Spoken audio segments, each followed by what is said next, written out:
stops us in our tracks. Bravely we prove in our striving, trudging together each day. Where there's a will, there's a way.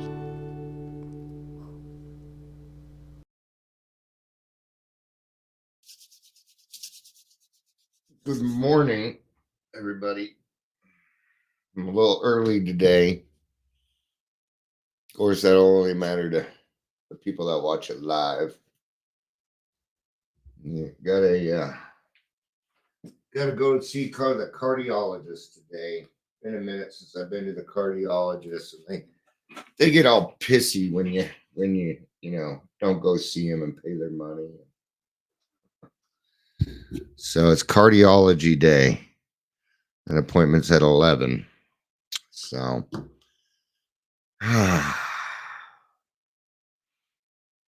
and my anxiety already wants to reset the appointment. It was the first thing I thought of this one. I'm already said that. I'm like, no, Dion, we're going. But happy Monday. For some of you, it'll be Tuesday. Others, it will be Sunday. Good morning, Leisure. It's good to see you, brother. Hope you're doing well. Happy St. Patrick's Day. It's weird, 9 o'clock in the morning. If it was St. Patrick's Day and I was still drinking, well, I'd already be drunk. I'd be saying stuff like, well, it's 5 somewhere. Everybody's Irish today. Let me tell you something. Just because you are a certain, like if you're Irish or German or your ethnicity does not decide your alcoholism.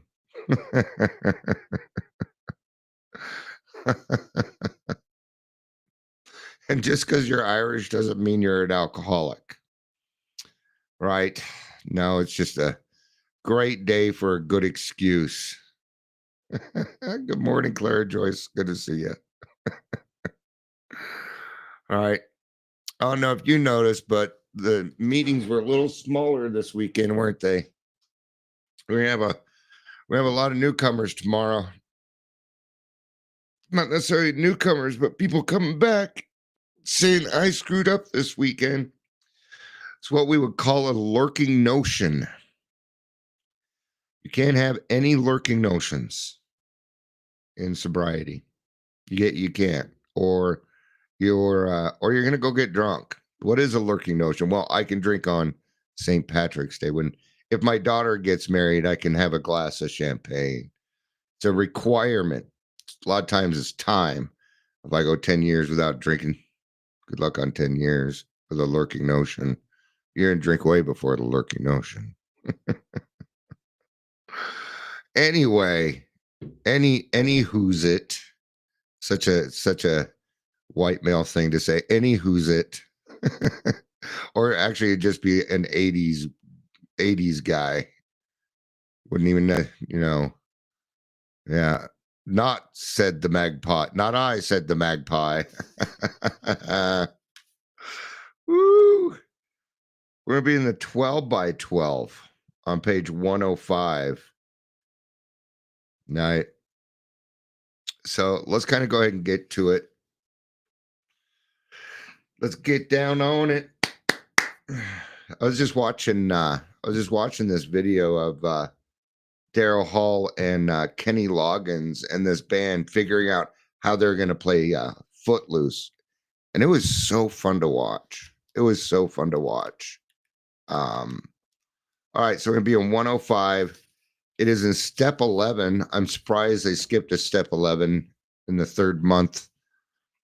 Anyway, fine with me.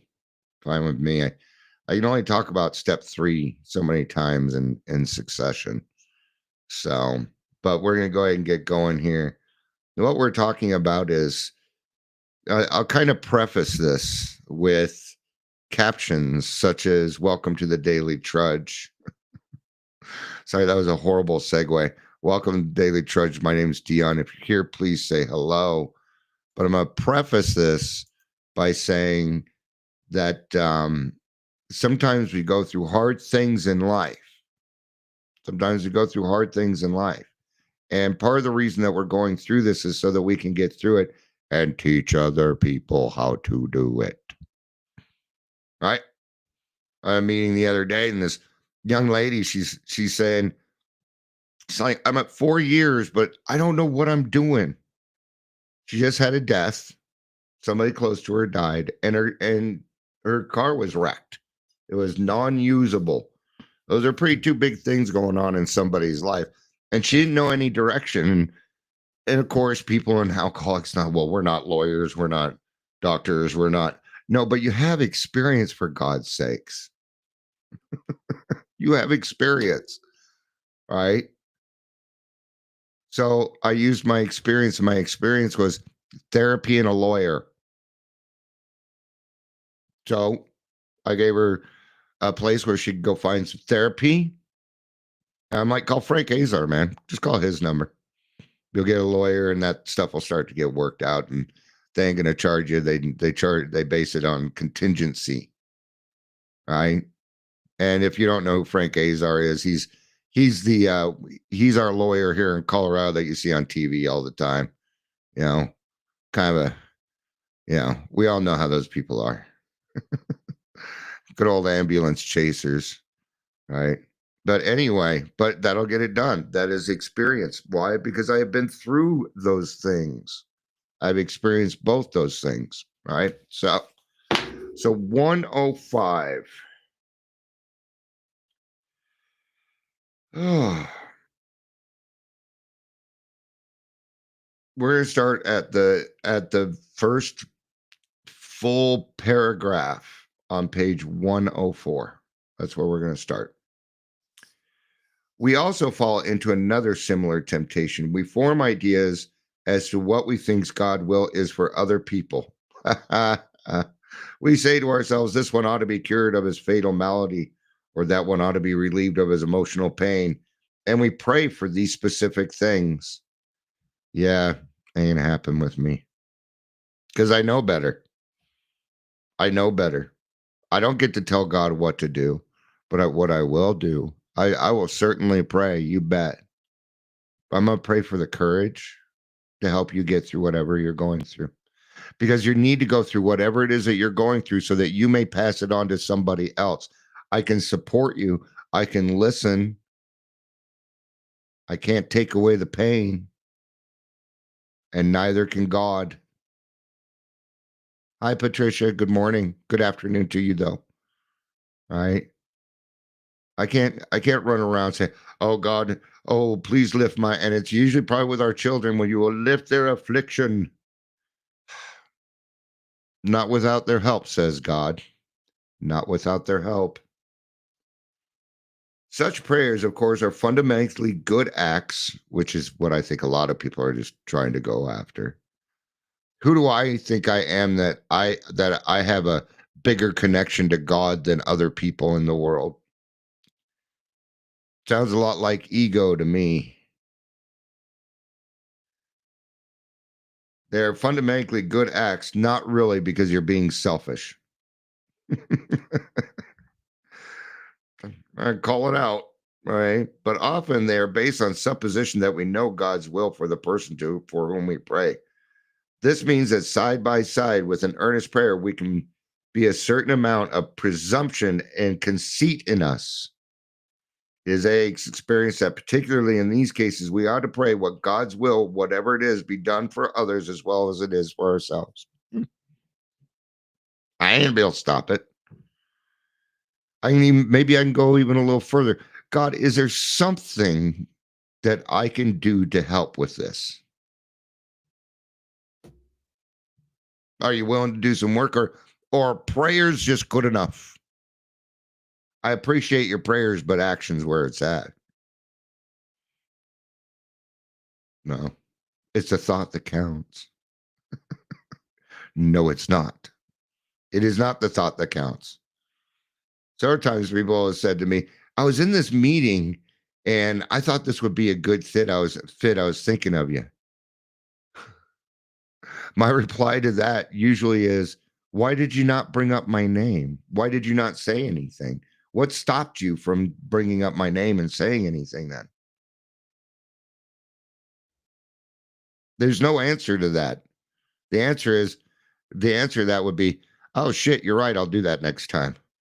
Or what's going to happen is they're never going to say that to me again, which is fine with me because that's just a waste of my fucking. Well, thanks for thinking of me. A lot of people think of me. That's great. But it does nothing. Oh, put my prayers for you. Okay. Thanks. All right. In AA, we have found that the actual good result of prayers are beyond question. If done correctly, absolutely. Absolutely. They are matters of knowledge and experience. Okay. So what does it mean when I pray for guidance or something, what's going to happen is I'm going to go to a meeting, I'm going to go somewhere and God is going to talk through somebody else who has had the experience. That is prayer. Absolutely, Leisure. Leisure says to some prayer is work. Absolutely. All right. And hopefully you get to a point where prayer doesn't feel like work. It feels like something that's a part of your everyday life. All those who have persisted have found strength not ordinarily their own. They have found wisdom beyond their usual capability, and they have increasingly found peace of mind which can stand firm in the face of difficult circumstances. See, sometimes I'm here and I'm talking and I don't remember what comes out of my mouth. And that's what it is. I'm finding a wisdom beyond my own usual capability. I don't usually think like that. It's not usually how my brain really goes all the time. But when I get here and I ask God to let me be the messenger, to let me help other people, to use me as a vessel, it changes. It changes.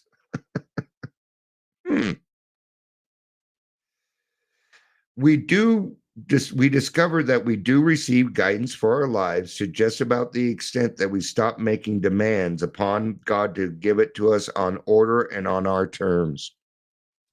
This was probably the biggest hump I had to get over, wanting it done my way. Why would I expect it any other way? I hadn't experienced anything any other way. All right, so this was a big hump, right? I tell you now, inconveniencing my time is the quickest way to fucking piss me off. I do not like my time wasted. Right? But Dion, you have plenty of time. The fuck I do. No, I don't. I have today just like everybody else. Do I have time? Do I have more time on my hands than other people? When I wake up in the morning, I most likely do. But God fills that up pretty darn quickly. He does. My days get filled up pretty quickly. My phone will ring. See, one of the best things in my life that I really enjoy is that I get to be available now. Now, when somebody interrupts my time, I see it as a gift. Not always. It doesn't always happen, but I am getting better at it. Almost any experienced AA will tell how his affairs have taken remarkable and unexpected turns for the better as he tried to improve his conscious contact with God. And this is the part that's in the reading today. He will also report that out of every season of grief or suffering, when the hand of God seemed heavy or even unjust, new lessons for living were learned. Yep. Yeah, new lessons. And I get to use those. Now I get to use those tools, those spiritual tools that were given to me in my spiritual toolbox. I get to utilize those quite often. I have to use them quite often. People are a fickle, weird thing. Right? Like lately, I've noticed people would rather ignore you. I didn't notice it now. I'm just re-noticing it. People would rather ignore you than tell you the truth. They would. You know, I would like to think that I try and go for the truth, and that's mostly what I go after. I'm not 100%. I don't want to sit here and say I'm not perfect, because I'm perfect the way that I am, with some improvement, right? With some improvement. Yeah. Right. So when the hand of God seemed heavy or even unjust, now, it used to feel like, God, why are you doing this to me? Now it's, God, I'm going through this. Thank you for being there for me. It's a different attitude. I look at it much differently than I used to. New lessons were living were learned. New resources of courage were uncovered. Every day I get a little bit more courage, a little bit more courage, a little bit more courage. It happens every day. You know, I know it doesn't seem like it, but often I still get nervous coming on and doing this. I still get nervous running meetings. But it happens before the meeting, like nobody's going to show up, and I have to let that go. Well, Dion, if one person shows up, we're good. Oh, that's right. That's right. If one person shows up, then I'm doing all right. Right? Yeah. If it's more, even better. And that finally, inescapably, the conviction came that God does move in mysterious ways, his wonders to perform. I'm going to give you two examples here. Okay. One is my PTSD. And I'm not going to go into the whole story of my PTSD. This is the daily trudge started because of my PTSD. I needed to connect with other people, but I couldn't get out of the house. It wasn't just my PTSD. I also didn't have a car, but I used to get out of the house just fine without a car. So that really can't be it, right? And so I started doing this. I started learning how to live at home while going to meetings, while connecting with other people in the program. Okay. And I've been doing that for about a year and a half, probably almost 2 years, actually. And then you know what happened? COVID. COVID happened. And everybody came into my world. People were dropping off like fucking flies, man. Yeah, I've been going to AA meetings online for a very long time. Zoom meetings are not new. They didn't happen at COVID. I've been going to AA meetings online since the mid 90s. Yeah, on AOL. Been doing it a long time. So it wasn't really anything new to me. See the arduous thing that I had to go through in order to get to a place in order to help other people? Yeah. I'll give you another example. About 5 years ago. Well, no. Yeah, actually, it hasn't been that long. Fuck, I don't know. I was a recovery coach. I was working for a company, and I busted them committing Medicaid fraud. I'm keeping this story short, and because I'm just going to stick to the facts here. All right. And I was excommunicated. The whole industry, because it's based on popularity, and the popularity, recovery in Colorado is based on popularity. If you think anything else, then everybody that comes here knows that. All right.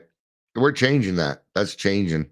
The popular people don't show up to the grassroots meeting. They know better. As soon as they see me in the meeting, they leave. There are people that leave because they see me in the meeting. Okay. Usually recovery coaches. But anyway, right? Well, this demolished my self-esteem. Again, it made me feel lonely. I was livid. I was pissed. I had a lot of big emotions, gaslighting me, talking crap, but we're not going to get into that part. Here we are 4 or 5 years later, and they're all getting in a lot of trouble. God was keeping me out of that arena on purpose. Yep. And what I've done is I educated myself over the last 4 or 5 years, and now I really know what I'm talking about when it comes to all of it. Those are the things some of the arduous things in my life that turned out to be good, but they didn't feel good at the moment. I mean, I already had a hard enough time trying to get out and do this and do that. Suddenly, no one would talk to me. One person, they're like, and I went and interviewed with them. I was recommended. I went and interviewed, and they're like, "Oh yeah, Dion, we love you, and yeah, we're so excited to have you start. And I'll have my lawyers send you the paperwork." Silence. 6 months later, they got caught in Medicaid fraud. See how God protects us? And why is that? Because I want God's will. Dion's will sucks. Dion's old behavior sucks. Does my will suck now? No, because it's in line with God's. You know what happens when your will is in line with God's? You don't just get what you need. You get what you want too. It's cool. I quite often get what I want. And none of them are really material things. See, that's changed. All this should be very encouraging news for those who recoil from prayer because they don't believe in it, or because they feel themselves cut off from God's help and direction. The best way to combat loneliness is a higher power, in my experience. All of us, without exception, pass through times when we can pray only with the greatest exertion of will. Occasionally, we will even go further than this. We are seized with a rebellion so sickening that we simply won't pray.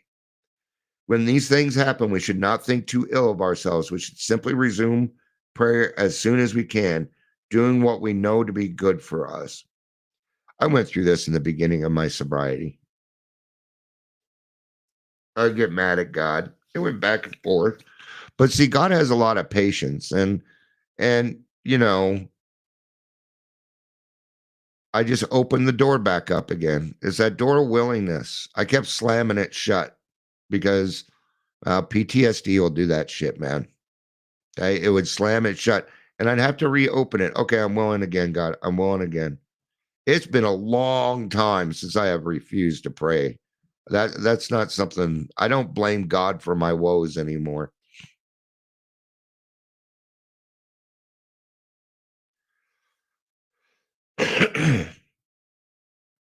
Perhaps one of the greatest rewards of meditation and prayer is a sense of belonging that comes to us.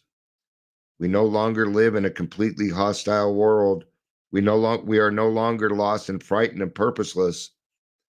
The moment we catch even a glimpse of God's will, the moment we begin to see truth, justice, and love as the real eternal things in life, we are no longer deeply disturbed by all the seemingly evidence to the contrary that surrounds us in purely human affairs. We know that God lovingly watches over us. We know that when we turn to him, all will be well with us here and hereafter.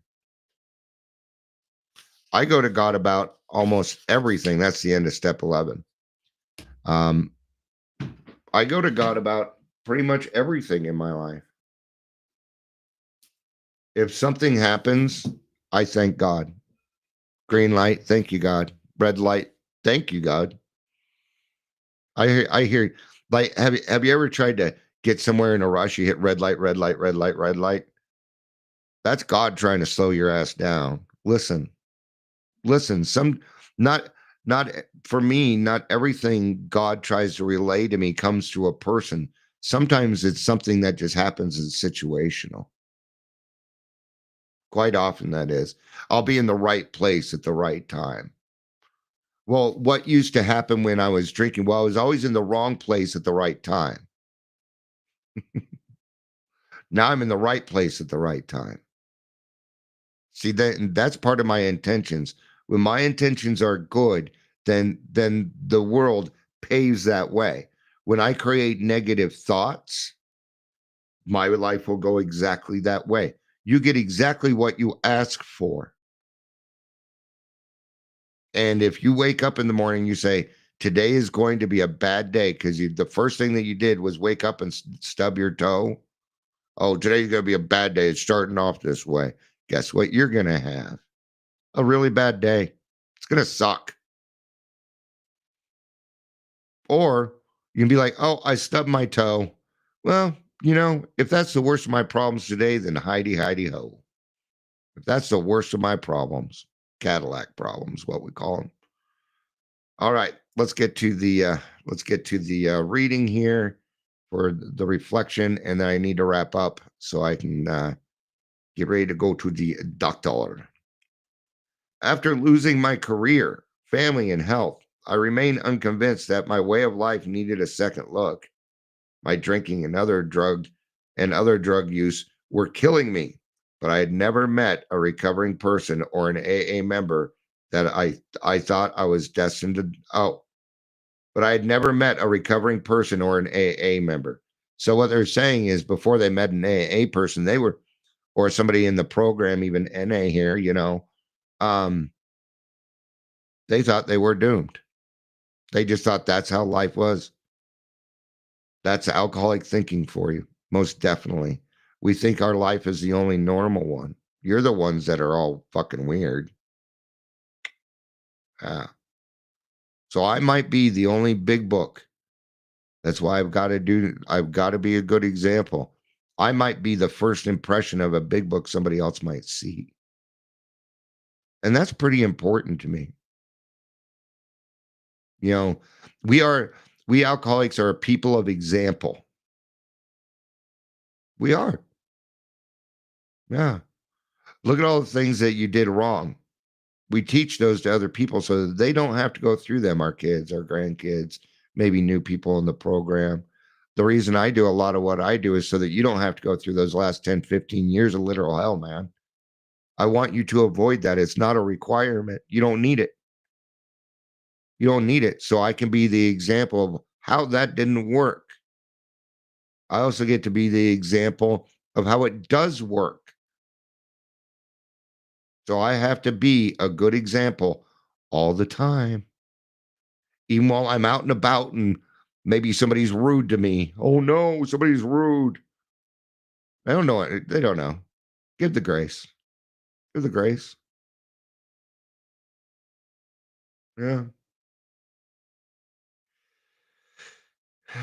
But I'd never met a recovering person. I thought I was destined to die alone and that I deserved it.